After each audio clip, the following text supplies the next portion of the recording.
Today's segment, the headline is what makes the difference, as well as the Washington Post is evil propaganda. Let's take a look at the headline issued by the Washington Post.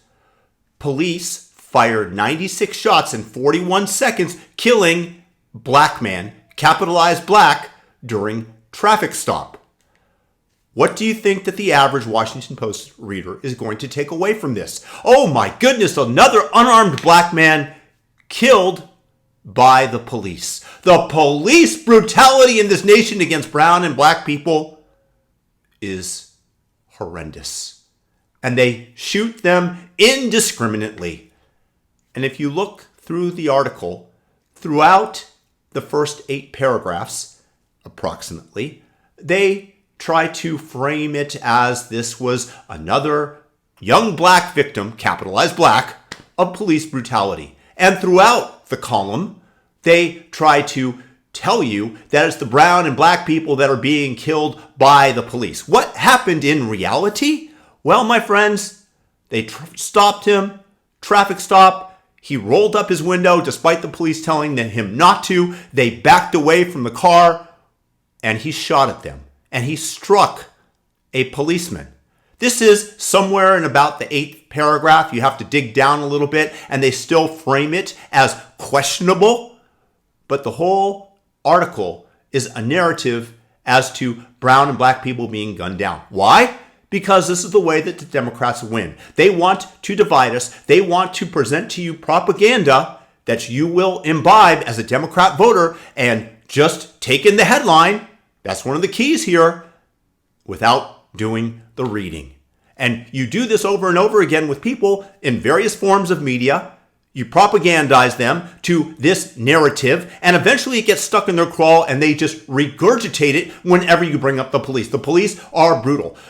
It's barely mentioned that this man, in fact, shot the officers first. The headline should read, "Man, regardless of race, fires at police.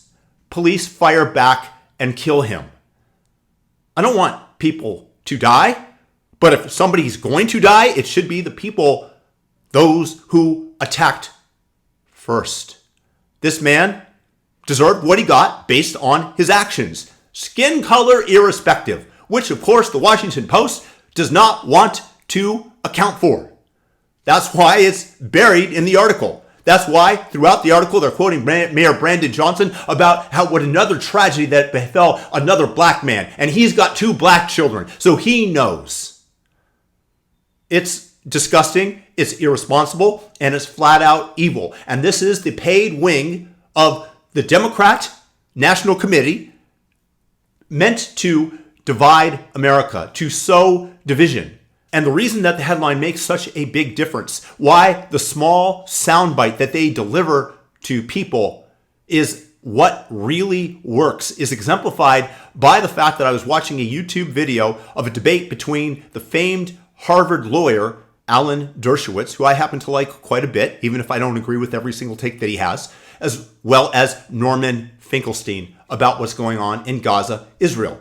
Now, it doesn't even matter what they said, because when you read down below in the comments, everybody is accusing Alan Dershowitz of being a pedophile. Of why don't you go back to Epstein Island? He was representing Jeffrey Epstein, and then he was accused by one of the girls as being one of the men that came and took advantage of her while she was younger age. Now, they don't tell you. There's not a huge headline that she retracted it, that she said that she confused Alan Dershowitz with somebody else, that she was encouraged by another propagandist to include Alan Dershowitz in her list of male abusers. That's nowhere included, but people just come away with the idea, with the lie, with the propaganda that Alan Dershowitz is an evil man, that he is a pedophile.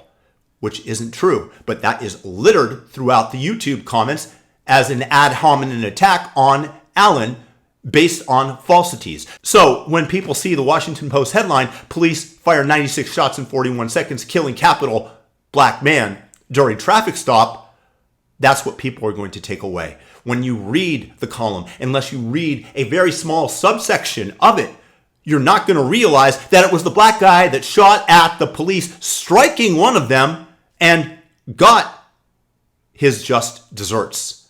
When you do that, whatever follows, you earned. And that's what happened here. I don't want the guy to die. I wish we lived in a society where this was an impossibility, but he got what he deserved. Let's face facts. You want to call me a racist just because he's capital black? That don't fly, because I don't care. Because I deal in reality. I deal with in a black and white world of consequences that befall you when you take certain actions. That's the way the world is. Physics don't care. If you step off of a ledge of a building, intentionally or unintentionally, you're going to fall to your death. When you shoot somebody, anybody, with a gun, and they have one with them, and they fire back, you got what you deserved. And the Washington Post is just a propagandistic arm of the Democrat Party, and they use the headlines to get inside people's brains. And if you hit people enough times with the same message from slightly different sources, they come to believe it and merely to regurgitate it. And we all must be aware of what the media does, what they are employed for, and we should avoid those sources that give us a totally skewed narrative of what took place. And that, my friends, is the Washington Post of today.